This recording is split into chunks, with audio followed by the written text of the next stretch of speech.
Hey guys, thank you for tuning in to Moon Outdoors. Today I want to give you guys an update on my Stealth Fusion 480. I'm going to be going over how comfortable slash uncomfortable the seat is, and also one thing you should never do on a stealth kayak.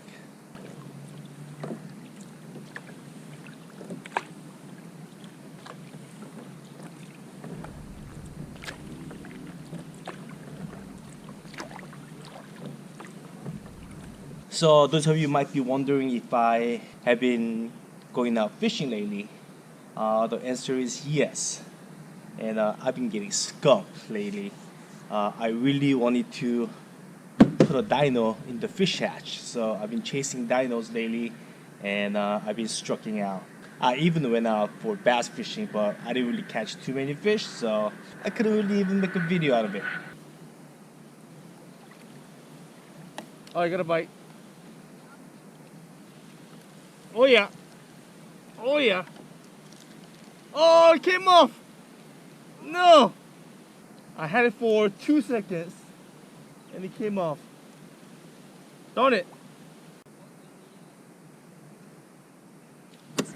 Oh yeah, fish up. Don't lose it this time. Oh yeah. Feels like a spot. Oh yeah.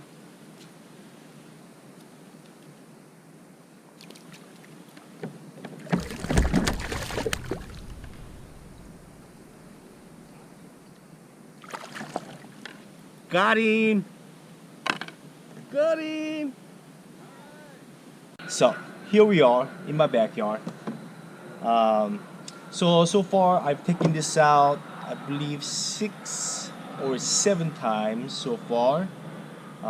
Four or 5 times was with the wing paddle, and the last couple times was with my new bending branches navigator paddle. This thing is awesome. This is not a paddle review video, but I'll do a review on this paddle and what I think about the wing paddle as well. So the wing paddle, I had some issue with the ferrule, so I had to return it. But that's another story. Anywho, so after paddling this around for 6-7 times, I really enjoy paddling so much more now than before. Having a right kayak makes a huge difference on how much you enjoy paddling. Obviously, I have not taken this out to the ocean or did a surf lodge or surf landing, so I'm gonna make a more detailed full review video after I've done all those in the later this year. However, so far, pretty much paddling in flat water, this is amazing. Probably the most efficient kayak that I ever paddled.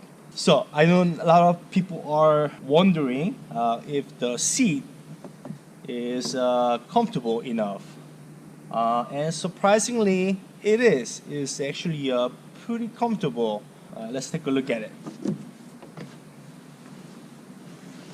So I think the biggest thing is, since it's not just flat surface, it's concave, kind of contour to fish your bottom in here.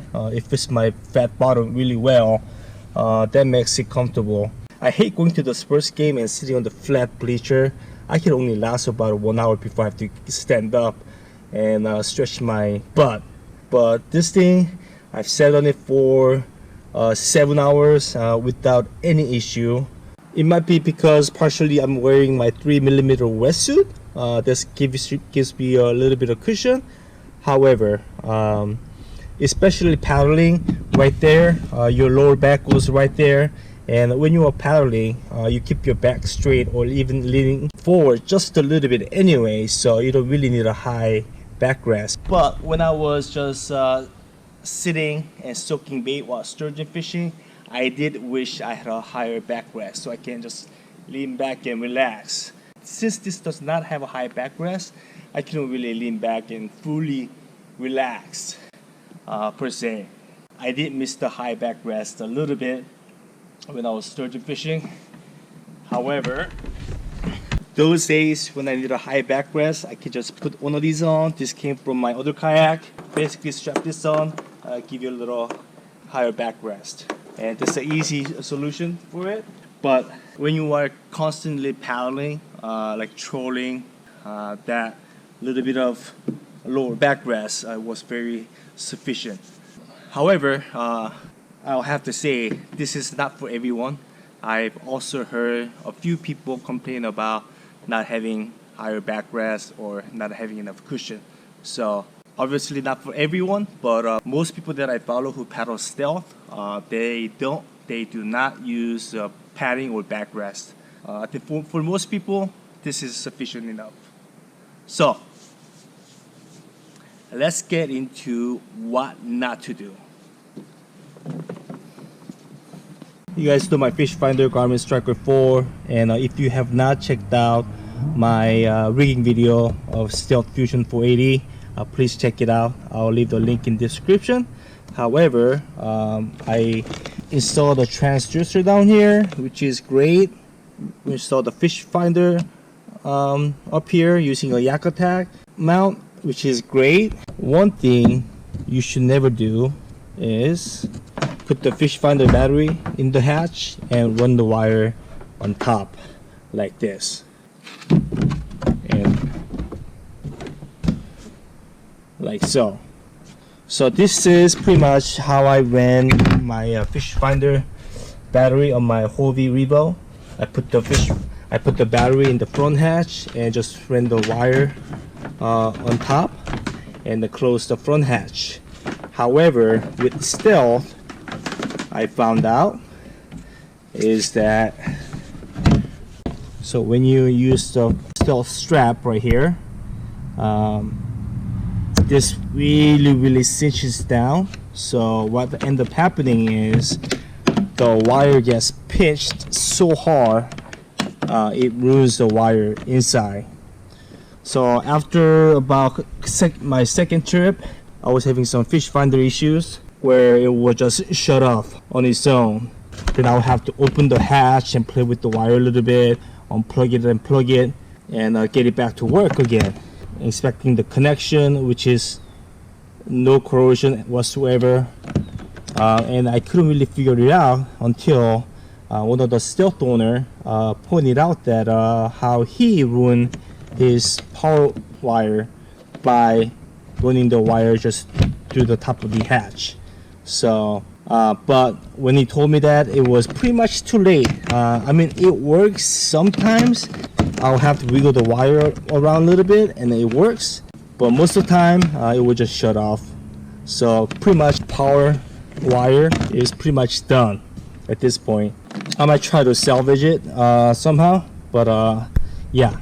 So what you want to do is either, I think this would be a good area, drill a 1-inch hole and use the through hole wiring kit to keep the wire safe. For now, I'm just gonna keep the battery up here.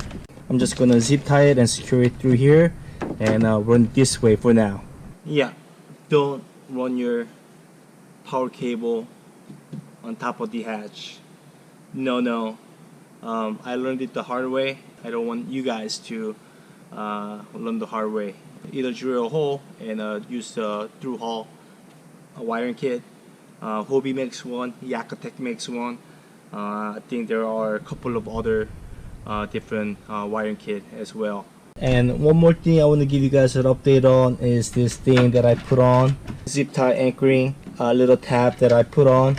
This has been working really well. It's not permanent, you don't have to drill any holes, and so far I like it very much. I attach my measuring board, tackle box, a lot of smaller items that can potentially slide all the way to the front of the kayak. I keep it in this approximate area, or even if it does slide all the way forward, I have it leashed so I can always pull it and grab it. This has been working out very nicely.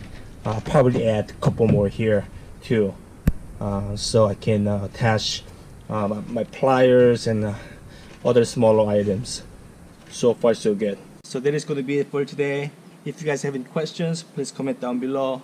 And I'll be doing how to install quick release anchor system on this kayak, and also how to use quick release anchor system if you already have a anchor trolley. In very near future, I'll be also doing a review video on this paddle, the wooden blade. I love it. So stay tuned for those. So thank you guys for watching. Please like, comment, share, and subscribe.